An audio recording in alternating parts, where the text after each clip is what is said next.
Hey guys, welcome back to The Readers. I hope you are having an amazing day. Let's get right into the stories. The first one is a pro-revenge story. My former boss, Derek Thompson, was, simply put, an absolute ducking a-hole. He was the type of person who had the ability to be so condescending while acting as if he was doing you a favor. His condescending attitude was sometimes downright abusive, and he seemed to have a particular problem with all of the female employees.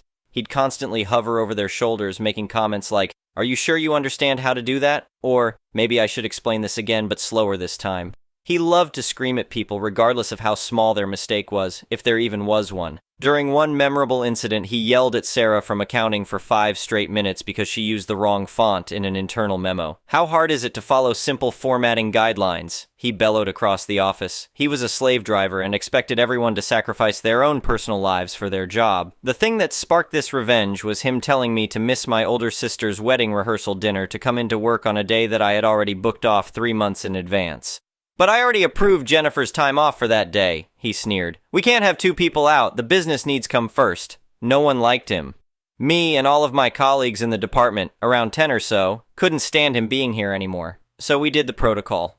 All of us piled together the evidence we had of him not sticking to booked-off holiday schedules and having inappropriate and sometimes abusive language, and we brought it all into one Google Doc. This was step 1. "We need more than just written complaints," said Mike from sales. "We need something concrete." Step 2 was getting a cherry on top. We did this by getting him to do one of his screaming tantrums at one of us. We wanted this to be as damning as possible, and Emma, our newest hire, who was just 23, volunteered to be the bait. She made an intentional beginner's mistake in her paperwork, something bound to get her roared at, and the idiot took the bait. You see, he liked to do his scoldings in front of all of us to prove a point or rule by fear, as he called it. This gave us the perfect opportunity to film it from behind our desks and add it to the Google Doc. "Do you think you're qualified to work here?" he screamed at Emma. "Because right now, I'm seriously questioning your basic competence." Now you see, in our company, there's this really poorly designed email system. You can send an email to an entire department, and I mean entire, as long as you have its name and manager's name. All of this information was completely and freely given to employees, which means that anyone could send whatever email they wanted to the entire company, including the CEO. So one morning in September 2024 at 10 a.m., to ensure that as many people would be working as possible, we made a burner email and sent the Google Doc through an email to everyone in the company. It took a little while as there were many departments to get through, but we got there in the end. We gave the email the subject: Derek Thompson, Vital Information, West Branch, Sales Department. Of course, Derek received the email as well, and you could hear the clutter from his office as people all over the company were contacting him to ask him what the hell this was about. "This is a violation. This is slander," we heard him shouting through his office door. HR did a light investigation into him and took heavy disciplinary action. As far as I know, he wasn't directly fired, but instead resigned. And a month after that, we never saw him again. He was replaced by a new manager named Steve, who was also an a-hole, but just less of one. His expressions during the whole ordeal helped me sleep at night. The next one is an entitled People's Story. Let me start by saying that I never expected to become the center of a neighborly war, but here we are. I'm a 45-year-old software engineer who got lucky with some early tech investments and managed to buy my dream property, a beautiful 15-acre estate just outside the city limits. The property has been in the same family for generations, and when I purchased it 3 years ago, I was thrilled to find it came with no homeowner association restrictions or other encumbrances. The estate includes a historic main house from the 1920s, which I've been gradually restoring, along with several outbuildings, an old barn I converted into a workshop, and plenty of wooded areas. It's set back from the main road by a long private driveway, and I've always valued my privacy and peace. The trouble started when a new housing development broke ground on some adjacent farmland about a year ago. Willow Creek Estates, they called it. One of those cookie-cutter suburban developments with identical McMansions packed together on tiny lots. I wasn't thrilled about having neighbors so close, but I figured live and let live. My property was well screened with mature trees, and I had no intention of interacting much with the development. That changed when I met Karen Thompson, the self-appointed president of the Willow Creek Homeowner Association.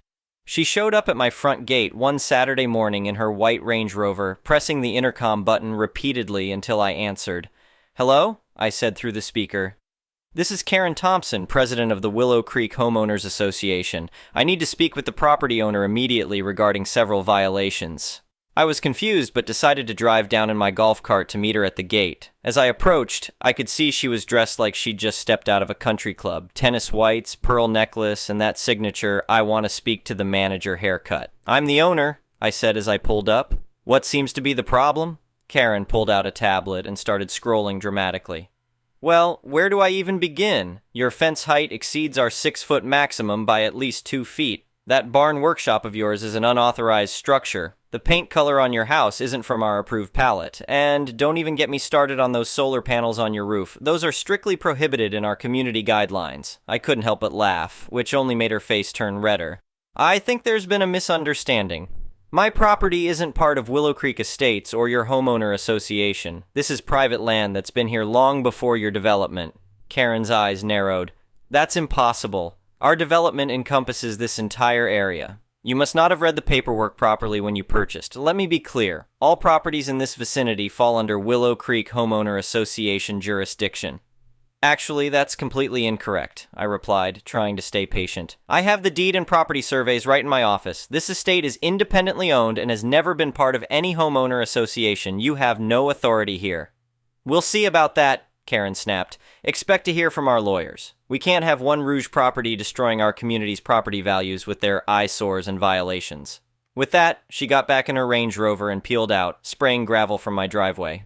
I shook my head and went back to my Saturday projects, figuring that would be the end of it once she checked the property records. I couldn't have been more wrong. This was just the beginning of Karen's crusade to force my property under homeowner association control, a battle that would escalate far beyond what I ever imagined possible. The next week, I started receiving official-looking violation notices in my mailbox, printed on Willow Creek Homeowner Association letterhead. They cited increasingly ridiculous infractions: unauthorized livestock on premises, deer observed grazing on lawn, excessive tree height exceeding 30 feet, unapproved wind chimes creating noise pollution, historical architecture not conforming to neighborhood aesthetic standards. I collected the notices, but otherwise ignored them. Then came the certified letters from Wallace and Mitchell, attorneys at law, the homeowner association's legal representation. They demanded I either bring my property into compliance with homeowner association standards within 30 days or face legal action. I scheduled a consultation with my own real estate attorney, Sarah Chen, who had handled my property purchase. She reviewed everything and confirmed what I already knew. The homeowner association had absolutely zero jurisdiction over my land. "This is honestly ridiculous," Sarah said, shaking her head as she looked through the violation notices. "Your property predates their development by nearly a century. The original deed and property lines are crystal clear. They have no legal standing whatsoever." "So what do we do?" I asked. "First, I'll send them a firmly worded cease and desist letter laying out the facts. If they persist, we can file for an injunction to legally bar them from harassing you. We might even have grounds for a civil suit if they continue making false claims about their authority over your property." Sarah sent the cease and desist letter the next day. Karen's response, she doubled down hard. "I started noticing cars from the development slowly driving past my property, passengers obviously taking photos. Karen created a Facebook group called Save Willow Creek's Property Values, where she posted pictures of my violations and rallied other homeowner association members to her cause. Things got uglier when she started sending homeowner association members to knock on my gate at all hours, demanding I comply with their rules. One evening, I checked my security cameras to find 3 people with clipboards measuring my front fence with laser tools. "Excuse me," I called out through the intercom. "You're trespassing on private property. Please leave immediately." "We're from the Willow Creek Homeowner Association Compliance Committee," a woman announced. "We're documenting violations for our legal team." "This is private property, not subject to your homeowner association," I replied firmly. "Leave now or I'll call the police and report you for trespassing." They scrambled back to their cars, but not before I heard one of them say, "He can't keep fighting this forever. Karen says everyone has to comply eventually." The final straw came when I returned home from a business trip to find that someone had placed large violation stickers all over my front gate and mailbox. The red and black stickers were designed to be extremely difficult to remove, leaving damage when peeled off. My security cameras caught Karen herself placing them in the middle of the night. I'd had enough. I called Sarah and told her to proceed with legal action. We filed for an emergency injunction against the homeowner association, and Karen specifically, citing harassment and vandalism. We also filed a civil suit for damages related to the vandalism and intentional infliction of emotional distress. The day of the initial hearing, Karen showed up with her lawyer looking supremely confident. That changed quickly as Sarah methodically presented our evidence. Original property deeds and surveys showing my land was never part of the development security footage of Karen vandalizing my property. Documentation of hundreds of harassing notices and letters screenshots from Karen's Facebook group showing her orchestrating the harassment campaign. Testimony from the property developers confirming my estate was explicitly excluded from their plans. Historical records showing my property's independence dating back to the 1920s. The judge was not amused by Karen's behavior. When her lawyer tried to argue that the homeowner association had the right to enforce community standards on adjacent properties, the judge cut him off. Counselor, are you seriously arguing that a private homeowner association can unilaterally seize authority over independent properties that clearly predate their existence? Properties that were never included in any homeowner association agreement or documentation? Because if so, I suggest you review your basic property law. Karen's face got redder and redder as the judge continued. This appears to be a clear case of harassment and attempted coercion by your client and her organization. I'm granting the emergency injunction. The homeowner association and all its members are hereby prohibited from placing any notices or other materials on the plaintiff's property, attempting to enforce homeowner association rules or regulations on the plaintiff's land, harassing or confronting the plaintiff regarding alleged violations, making false claims about homeowner association authority over the plaintiff's property, entering the plaintiff's property without express permission. Violation of this order will result in significant penalties. We'll proceed with the civil suit for damages in 60 days. Karen stormed out of the courtroom in tears, but it wasn't over. She had one last desperate move to play. The next homeowner association meeting, she tried to convince the members to pool their money to buy my property outright. She claimed they could force a sale through eminent domain, completely false, or pressure me to sell by making my life difficult, illegal under the injunction. What she didn't count on was that many homeowner association members were actually sick of her tyrannical behavior. Someone recorded her unhinged rant and sent it to both the homeowner association's lawyer and the court. Her lawyer immediately withdrew from representing her, and several homeowner association board members called an emergency vote to remove her as president. The civil suit never made it to trial. The homeowner association's insurance company, seeing the writing on the wall, offered a substantial settlement to avoid further liability. They also insisted on Karen's resignation from the board as a condition of maintaining their coverage. I accepted the settlement on 2 conditions. The homeowner association had to formally acknowledge in writing that they have no authority over my property and never will. Karen had to personally pay for professional removal of all violation stickers and repair of any damage to my property. These days, things are much quieter. The new homeowner association board is far more reasonable, focusing on actually managing their own development instead of trying to expand their power. Karen moved away a few months later, reportedly to a gated community where she's already causing problems with their homeowner association. I used part of the settlement money to install an even better security system and add some tasteful landscaping along my property line, all carefully designed to block the view from Willow Creek Estates while remaining fully compliant with local ordinances. The rest went to a legal defense fund for other homeowners facing homeowner association overreach.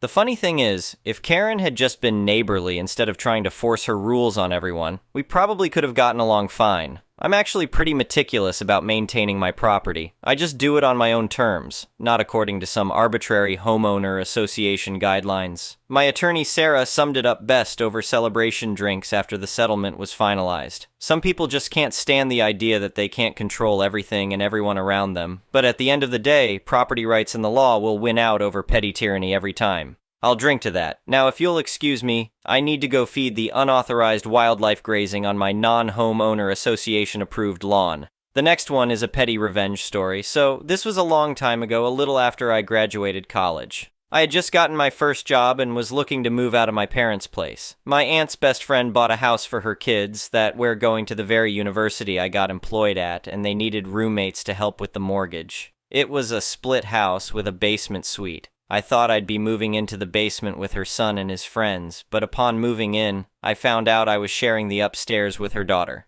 I knew the daughter, Nicole, from high school. She was 2 grades below me and had the reputation of being an uptight snob and a teacher's pet rat. My aunt insisted she had matured since then, and since I grew up with 3 sisters, it would be fine. The first month was okay, but slowly her true colors started coming out. Started with post-it notes on my bedroom door. Things like, "You're too noisy at night. Can you be a bit quieter? Can you put both toilet seats down?" to bigger things like, "Can your girlfriend cannot spend the night?" After you shower, do a full clean of the bathroom. She claimed that all boy piss in the shower, so I had to clean it after use with cleaning produces.